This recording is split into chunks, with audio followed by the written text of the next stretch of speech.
ఉన్న సమయంలో నారా లోకేష్ చేసిన ఒక ప్రకటన అప్పట్లో రాజకీయ వర్గాల్లో సంచలనం సృష్టించింది. జగన్ ప్రభుత్వం టీడీపీని టార్గెట్ చేసి కేసులతో వేధిస్తోందని, అరెస్టులతో భయభ్రాంతులను గురిచేస్తోందని ఆరోపించిన లోకేష్ రెడ్ బుక్ రాస్తున్నాను అంటూ బహిరంగ హెచ్చరికలు జారీ చేశారు. తప్పులు చేసిన వారి పేర్లని ఆ రెడ్ బుక్ లో నమోదు చేస్తున్నానని, కూటమి అధికారంలోకి రాగానే వారికి తగిన మూల్యం చెల్లిస్తామని స్పష్టం చేశారు.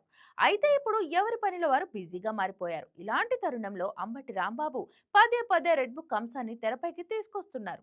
ఇంతకీ ఇంత సడన్ గా రెడ్ బుక్ అంశాన్ని హైలైట్ చేయాల్సిన అవసరం ఏంటి? Let's watch this story.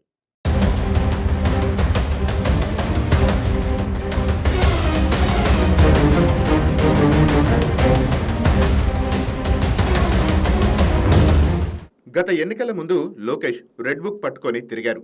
తప్పులు చేసిన వారి పేర్లు ఈ బుక్లో నమోదు చేస్తున్నట్లు చెప్పారు.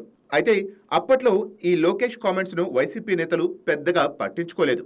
కానీ కూటమి అధికారంలోకి వచ్చిన తరువాత పరిస్థితి మారిపోయింది. దూకుడుగా వ్యవహరించిన కొందరు వైసీపీ నేతలు, వివాదాల్లో చిక్కుకున్న అధికారులు ఒక్కొక్కరుగా వెనక్కి తగ్గారు. కొందరు పూర్తిగా సైలెంట్ అయ్యారు. మరికొందరు రాష్ట్రానికి దూరంగా ఉంటున్నారు. అయితే వైసీపీలో హుందాగా వ్యవహరించిన నేతల జోలికి ప్రభుత్వం వెళ్లటం లేదన్నది స్పష్టంగా కనిపిస్తోంది.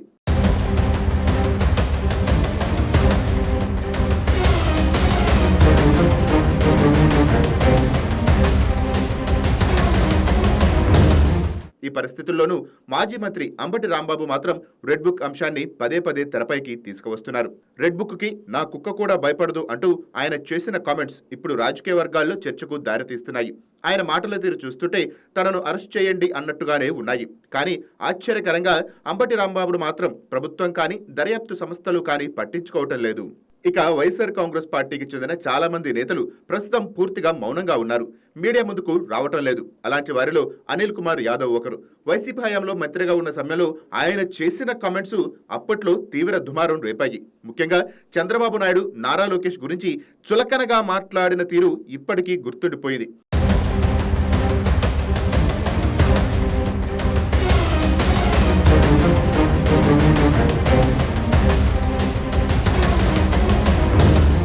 మాజీ మంత్రి కొడాలి నాని విషయానికి వస్తే ఆయన గురించి ప్రత్యేకంగా చెప్పాల్సిన అవసరం లేదన్న అభిప్రాయం రాజకీయ వర్గాల్లో ఉంది. మంత్రిగా ఉన్నప్పటికన్నా చంద్రబాబు కుటుంబంపై తీవ్ర పదజాలాలతో విమర్శలు చేసి నేతగానే ఆయన ప్రజల గుర్తింపులు పొందారు. ఈ ఇద్దరి పేర్లు తప్పకుండా రెడ్ బుక్ లో ఉంటాయని అప్పట్లోనే చర్చ జరిగింది. కానీ ఇప్పటి వరకు వారిపై ఎలాంటి చర్యలు కనిపించలేదు. వారిద్దరూ కూడా ఎక్కువగా పక్క రాష్ట్రాల్లోనే గడుపుతున్నట్లు సమాచారం. మరోవైపు పేర్ని నాని మాత్రం మధ్య మధ్యలో బయటకు వచ్చి గట్టిగానే మాట్లాడుతున్నారు. కానీ కేసులు, అరెస్టుల భయం పెరిగినప్పుడు మాత్రం అజ్ఞాతంలోకి వెళ్లిపోతారు. కోర్టుల నుంచి ఉపశమనం లభించిన తర్వాత మళ్లీ మీడియా ముందుకు వచ్చి విమర్శలు చేస్తుంటారు. ఈ ముగ్గురులో మీడియా ముందు నిర్భయంగా మాట్లాడేది మాత్రం అంబటి రాంబాబు. ఆయనతో పాటు గుడివాడ అమర్నాథ్ కూడా అప్పుడప్పుడు అదే బాటలో మాట్లాడుతున్నారు. అయితే ఆ ముగ్గురి కామెంట్స్ ను ప్రభుత్వం పెద్దగా పట్టించుకోవటం లేదన్న భావన రాజకీయ వర్గాల్లో ఉంది. అందుకే అంబటి రాంబాబు రెడ్ బుక్ ఎవరూ భయపడటం లేదంటూ కామెంట్స్ చేస్తున్నారని విశ్లేషకులు అంటున్నారు. కానీ మరో కోణంలో చూస్తే అంబటి కామెంట్స్ ప్రత్యక్షంగా కాకపోయినా పరోక్షంగా పక్క రాష్ట్రంలో భయంతో గడుపుతున్న వైసీపీ నేతలను అరెస్ట్ చేయండి అన్న సంకేతాలుగా ఉన్నాయన్న అభిప్రాయం కూడా వినిపిస్తోంది. గుడివాడ అమర్నాథ్ అప్పుడప్పుడు అర్థం లేని వ్యాఖ్యలతో వార్తల్లో నిలుస్తుండగా, పేర్ని నాని లాజిక్కులు మాట్లాడుతున్నట్టు కనిపించినా స్పష్టత ఉండటం లేదన్న విమర్శలు ఉన్నాయి. అయినప్పటికీ వీరి జోలికి ప్రభుత్వం వెళ్లటం లేదు. కానీ ముగ్గురి మాటలు మాత్రం ఎక్కడ ఉన్న మాజీ మంత్రుల్లో ఆందోళన కలిగిస్తున్నాయన్న సమాచారమూ ఉంది.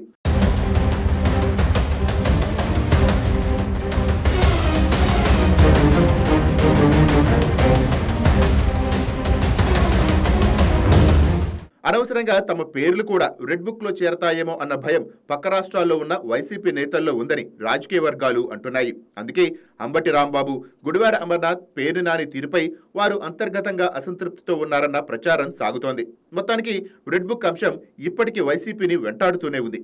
ఎవరి మీద చర్యలు ఉంటాయి, ఎవరు సేఫ్ జోన్లో ఉంటారు అన్నది ఇప్పటికీ స్పష్టత లేకుండా ఉంది. ఈ రాజకీయ నాటకంలో తదుపరి అధ్యాయం ఎలా ఉంటుందో చూడాలి.